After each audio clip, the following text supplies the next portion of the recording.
Muy buenos días a todos. Muchísimas gracias a los organizadores del Congreso Internacional en Ciencias de la Salud del 2022, especialmente al doctor Juan Carlos Peroso, quien tan amablemente me extendió la invitación para estar con ustedes esta mañana. Hoy vamos a realizar un pequeño taller para el abordaje y el manejo integrado de la diabetes mellitus desde la atención primaria de salud. Vamos a inicialmente realizar un pequeño repaso de la epidemiología y de lo que dicen las diferentes guías que tienen que ver con la atención en diabetes. Y posteriormente vamos a dar paso eh, para que ustedes puedan interactuar un poco y unas pequeñas asignaciones para que vayamos analizando lo que vamos tratando en el desarrollo de este taller. No me conozco, especialista en medicina familiar y comunitaria de Costa Rica. Actualmente funjo como el coordinador ejecutivo de la Confederación Iberoamericana de Medicina Familiar también. Fui presidente de la Asociación de Médicos Especialistas en Medicina Familiar de Costa Rica y pertenezco a dicha asociación. Eh, Soy investigador, profesor universitario también y me he dedicado a el tratamiento, abordaje y tratamiento de la diabetes por más de 20 años ya. Estoy adscrito a la IDF y a la Asociación Americana de Educadores en Diabetes también. Y pues tengo muchísimo interés, especialmente en este contexto transpandemia que estamos viviendo para un abordaje adecuado de esta enfermedad.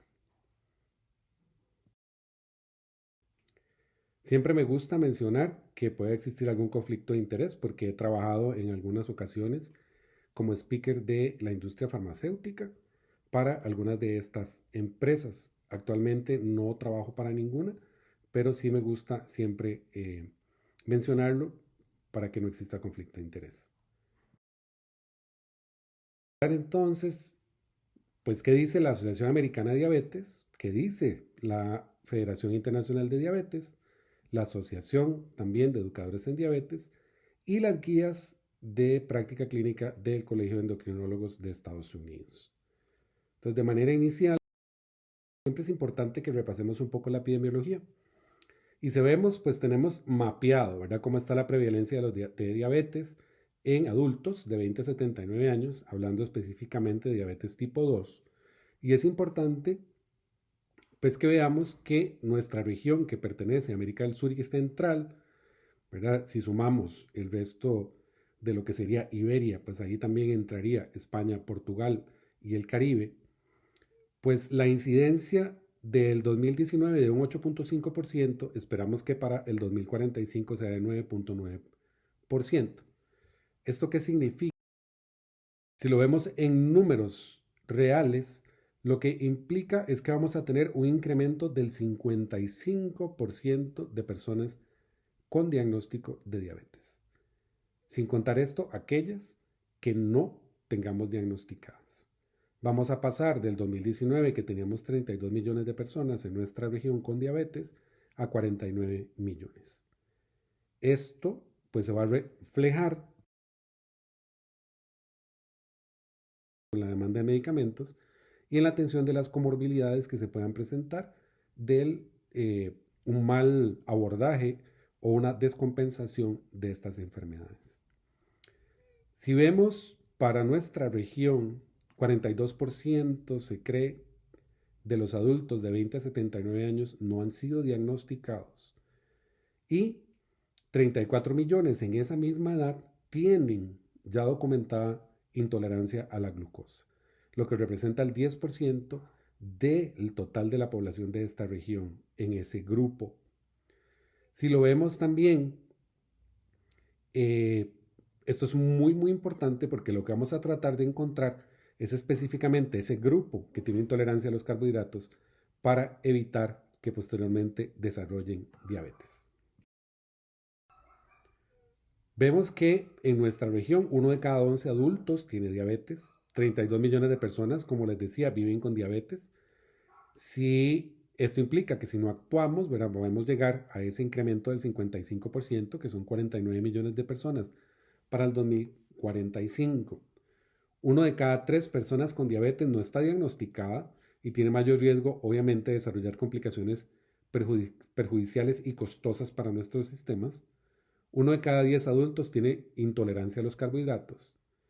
Casi la mitad de las muertes que se deben a diabetes están en personas menores de 60 años, lo que impacta también un parámetro que utilizamos cada vez más, que son los años perdidos o por mortalidad prematura.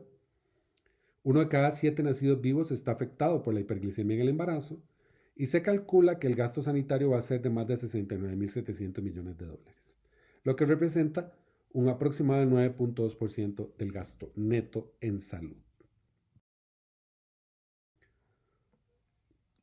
Gracias al trabajo realizado por la IDF principalmente, podemos ver también que la prevalencia, pues obviamente es mayor a nivel urbano que a nivel rural.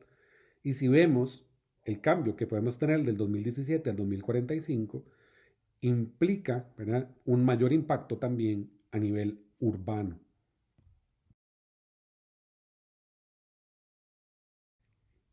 Y del total de la población, los que se encuentran en la edad económicamente activa es un 72%, entre niños y adolescentes un 0.2%, y las personas mayores que son de más de 65 años representan casi un 28% de todos los diagnosticados con diabetes.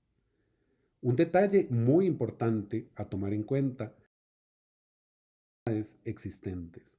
Y hay un estudio, ¿verdad?, que es el estudio NANES, que se realizó una cohorte, se dio un seguimiento de 1999 al 2004, en donde se vio que la confluencia, ¿verdad?, de hipertensión arterial, hiperlipemia y obesidad alcanzaba en las personas un 20.6%, lo que también genera una mayor predisposición a fenómenos proinflamatorios que pueden desembocar en diabetes tipo 2. Muy bien, revisado esto, pues hablemos de manera rápida un poco de la patología de la diabetes mellitus tipo 2.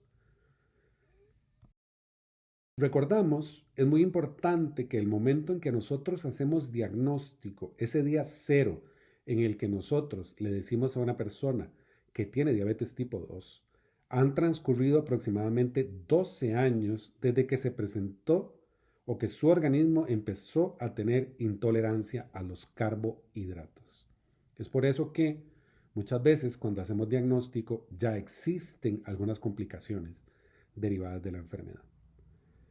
También es importante que recordemos que a partir del momento en que yo doy el diagnóstico, hay una progresión de la enfermedad que va aproximadamente a futuro, en unos 10 o 12 años, que puede desencadenar en lo que se conoce como diabetes tipo 2, fase 3, en la que ya tenemos daño severo a órgano blanco si no se realizan las intervenciones adecuadas en las fases previas.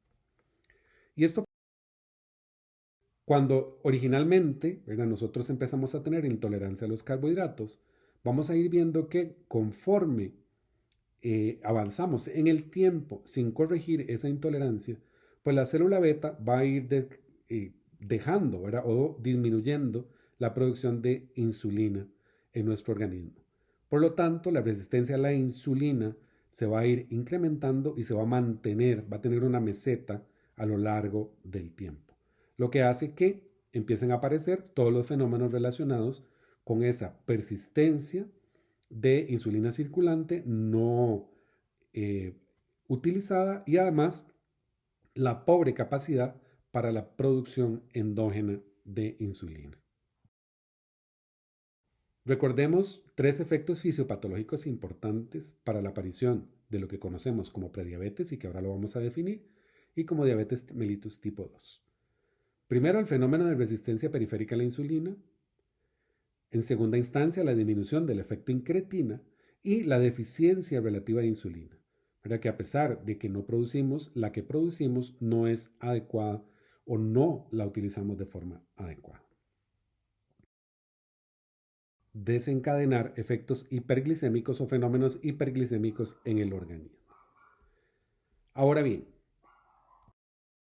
tomemos en cuenta Cuando hablamos de diabetes, no es solo el incremento de la glucosa, sino también es el aumento del daño heterogénico que se produce.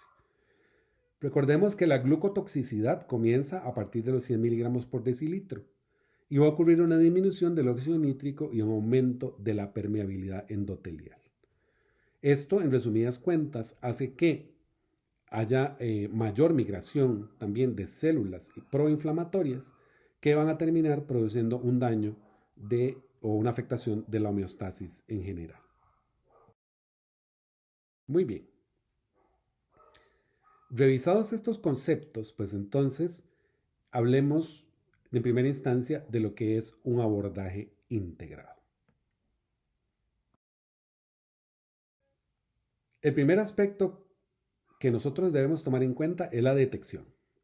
Y lo que nos permite la detección es identificar personas con diabetes no diagnosticada que se van a beneficiar del tratamiento temprano y también a las personas que tienen una hiperglicemia intermedia, que es lo que se conoce como prediabetes, y que se beneficiarán de un programa de prevención, ¿verdad?, para que aparezca la diabetes. Un test importante que nosotros podemos utilizar para detectar es el test de Findrisk. En este lo que vamos a valorar es la edad, el índice de masa corporal, el perímetro de la cintura abdominal,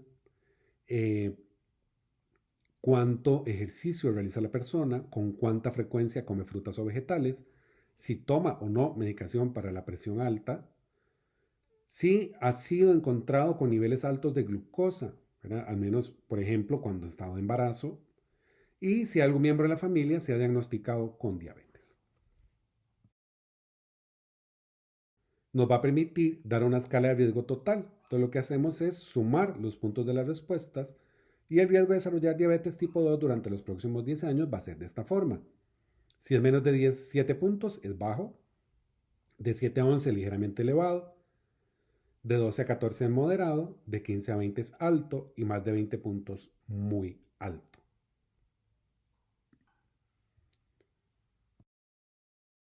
Se incluyen en esta categoría índices de masa corporal mayor o igual a 25, una circunferencia de la cintura mayor o igual a 88 centímetros en la mujer y 102 centímetros en el hombre, u 80 centímetros en la mujer y 54 centímetros en el hombre, de acuerdo a lo que dice la IDF. Familiares diabéticos en primer grado de consanguinidad, procedencia rural y urbanización reciente, antecedentes obstétricos de la diabetes mellitus estacional y o de hijos macrosómicos, aquellos que nacieron con más de 4 kilos al nacer, en el momento del nacimiento. En algunas guías se habla de 3 kilos 500, menores de 50 años con enfermedad coronaria, hipertenso con otro factor de riesgo asociado, triglicéridos mayor de 150 con HDL menor de 35 y alteración previa de la glucosa. Cuando hablamos entonces de detección, lo que vemos es que las personas con una prueba de detección positiva deben proceder a una prueba diagnóstica. Si el resultado de esa prueba es normal, se debe informar sobre los cambios en el estilo de vida saludable y la prueba de diagnóstico debe repetirse cada año. Cuando sea negativo, la prueba de detección se repetirá al menos cada 3 años.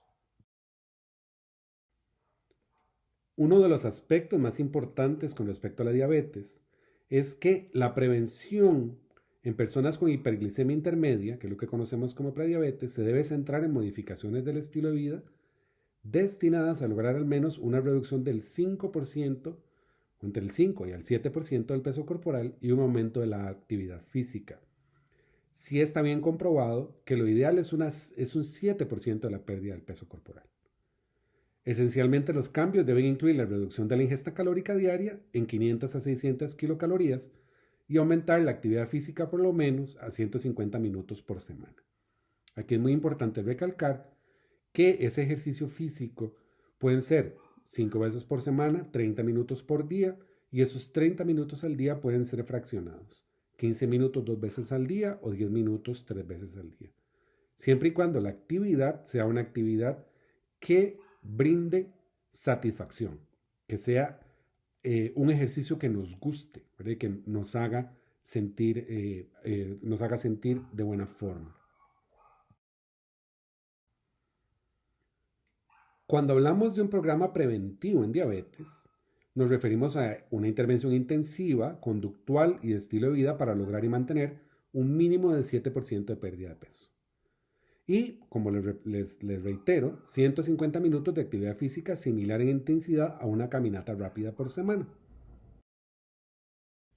El programa preventivo debe incluir además una intervención farmacológica. De acuerdo a lo que todas las guías mencionan, es iniciar con metformina en las personas que hayamos detectado con prediabetes, especialmente en aquellas con un índice de más de 35 y en personas menores de 60 años y mujeres con diabetes mellitus gestacional previa. El modelo de atención debe ser centrado en la persona y ejecutado por un equipo transdisciplinario. Muy bien, de manera inicial vamos a hacer nuestra primera pausa y vamos a realizar nuestra primera asignación. Con lo que hemos revisado hasta ahora, quisiera que cada uno de ustedes plantee cómo sería su programa de prevención de diabetes o ese programa de prevención de diabetes que ustedes consideran idóneo para la zona donde trabajan. Van a tener 20 minutos a partir de ahora para realizar esta primera parte.